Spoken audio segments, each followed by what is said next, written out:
Dificuldade de memorizar, dificuldade de entender o que você está lendo, dificuldade de aprender profundamente a matéria, tem uma técnica que vai resolver o seu problema. Esse é o canal Códigos da Aprovação. Vem comigo, eu vou te ensinar essa técnica. A técnica chama KWHL mais P. Ela foi idealizada, óbvio, em 1986. Qual que era a ideia dele? A ideia dele era que as pessoas conseguissem desenvolver melhor a sua leitura, melhor o aprendizado, a partir de conhecimentos prévios que ela tinha. Olha que legal! A partir do conhecimento prévio que você tem, você consegue desenvolver melhor a sua leitura e o seu entendimento. Certo, mas como que faz isso? Bom, o primeiro passo é você saber. Mas saber o quê? Exatamente isso. O que você sabe sobre o conteúdo? Você tem que se perguntar o que eu sei. E esse é o momento de fazer um brainstorm. O que na realidade é um brainstorm? É que você vai pegar tudo aquilo que você acha que sabe, ou aquilo que você sabe realmente sobre a sua matéria, e vai anotar ali, fazer anotações. Olha, eu sei isso, sei aquilo, aquilo outro. Por exemplo, você tem o tema é controle de constitucionalidade. Você pode começar dizendo: eu sei que o tema é direito constitucional e que existe o controle de constitucionalidade preventivo, repressivo, controle de constitucionalidade difuso, concentrado.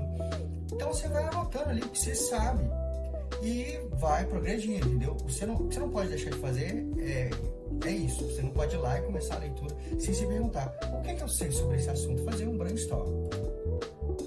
Depois, a segunda etapa é querer saber. Querer saber. Bom, aqui está a nossa estrada do caminho. O que eu quero saber na realidade? O que eu quero saber lendo aquele livro, ou vendo aquela aula, ou estudando aquela matéria, ou vendo aquele artigo? É isso que vai definir para onde você vai.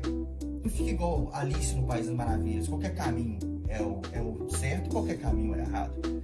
Bom, você tem que escolher, você tem que falar: olha, por que eu estou lendo esse livro? O que eu quero saber? Quando você fez o brainstorm, começou pegou ali as matérias, eu disse: olha, direito constitucional, poxa, eu sei isso, sei de controle concentrado, controle difuso, certo. Mas eu queria saber melhor sobre cada assunto. O que eu quero saber sobre cada assunto? Eu quero saber qual tribunal que pode fazer o quê, qual tribunal superior que pode fazer determinado tipo de efeito, modular o efeito. Eu quero saber o que é esse controle difuso mais a fundo. Então ali você já vai estar o querer saber. O que você quer saber? Tá aqui. Então ela faz parte das respostas que surgirão de dúvidas, né? Medos e pensamentos. Anote eles. E durante a leitura do conteúdo, eles vão sendo respondidos. É mágico, é muito bacana. Durante a leitura do seu conteúdo, o seu cérebro vai estar focado em responder essas perguntas, certo?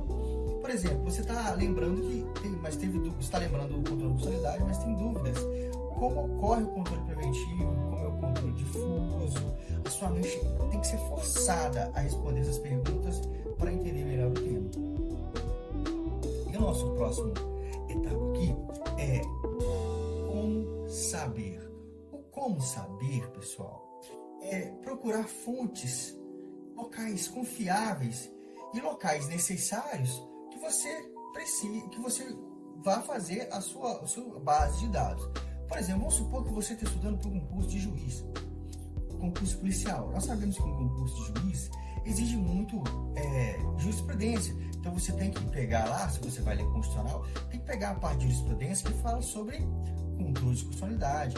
Também a parte de lei que fala sobre controle de constitucionalidade. Mas sabendo que você deve dar foco ali na jurisprudência, porque pergunta muito jurisprudência nessa parte quando é para juiz. Agora, se for com um concurso policial pergunta mais lei, porque o policial está ali sempre executando as leis ali, então ele tem que saber bem as leis. Então você vai procurar mais nas leis aquilo que você tem que saber. Então, a parte de como saber, você vai selecionar aquilo que você precisa aprender, as fontes nas quais você vai buscar o conhecimento. O como saber é uma organização, e todo conteúdo, todo aprendizado, ele parte de uma organização. Se você não se organizar, você não consegue partir para um conteúdo para um aprendizado eficaz e eficiente. A nossa quarta etapa é learning, que é aprendendo. O que é isso? Depois de ler o conteúdo que foi estruturado, você vai fazer uma revisão do seu aprendizado. Mas não uma revisão daquilo que você aprendeu, uma revisão de consciência. Poxa, eu estava no ponto A, fui no ponto B, agora estou no ponto C. Qual foi o processo? Como é que eu pensei? Como é que eu estava? O que eu estava pensando? Por que eu cheguei aqui? Isso faz parte do aprendizado. Muitas vezes o estudante acha que isso, não vou fazer isso não, e acaba fracassando na prova porque ele tem preguiça de fazer isso. E a preguiça, ela te leva a lugares incríveis, como a derrota, como a tristeza, a ansiedade, a depressão. Então, se você está fazendo uma revisão mental, estava no ponto A, achava que o assunto era isso, agora eu acho que é isso, porque isso me convenceu. Você criou uma estrutura de entendimento daquele assunto. Então, a etapa learning, que é aprendendo, você vai montar o seu processo de desenvolvimento cognitivo.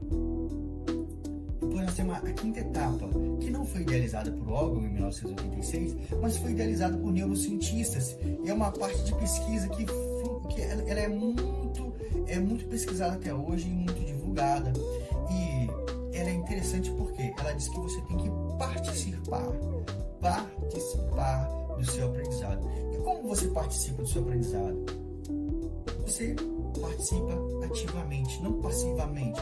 Passivo, você está só recebendo o que eu estou te falando. Mas se for ativo, você vai conseguir aplicar melhor o conteúdo. E o que é participar ativo do seu aprendizado? É fazer perguntas. Escrever essas perguntas para você responder depois. Nós vamos ter vídeos aqui no canal falando exatamente sobre o processo de esquecimento e como ele é importante para o seu aprendizado. Então, essas anotações que você vai fazer, essas questões, você vai criar questões inteligentes para você responder depois. Por exemplo, como é que diferencia isso disso? Como é que é o controle de concentrado difuso? Qual é a diferença do difuso para o concentrado? Quais os tribunais podem fazer esse controle? E por quê? A Constituição ela pode servir de referência para quais leis? A Constituição Estadual ela pode servir de referência de parâmetro de controle de constitucionalidade? E a Lei Orgânica do Município ela pode servir? Então, essas questões você tem que anotar e responder depois, porque isso vai ser um processo de relembrar, aquilo que você que você aprendeu, mas que você vai relembrar ou evocar essas informações. E aí, você gostou desse conteúdo? Essa parte de neurociência é muito importante para você que está fazendo concurso, porque você precisa aprender como funciona o seu cérebro, você precisa aprender como funciona o aprendizado. Porque se você não souber disso, como é que você vai aplicar técnicas eficientes de aprendizado e vai poder evoluir? E se você não mede, se você não controla, você não vai conseguir evoluir, você vai saber onde é que você está errando, você não vai saber o que você está fazendo de errado. E começando com a neurociência, bem simples, bem explicada, aprendendo técnicas que você vai conseguir evoluir nos seus estudos. Obrigado, até o próximo vídeo, te espero aqui no canal, Código da Aprovação. Esse aqui é o meu perfil do Instagram, me segue lá. Lá eu sempre estou postando novidades e coisas sobre direito, explicando para você como funciona o direito fundamental na neurociência. Até mais, pessoal!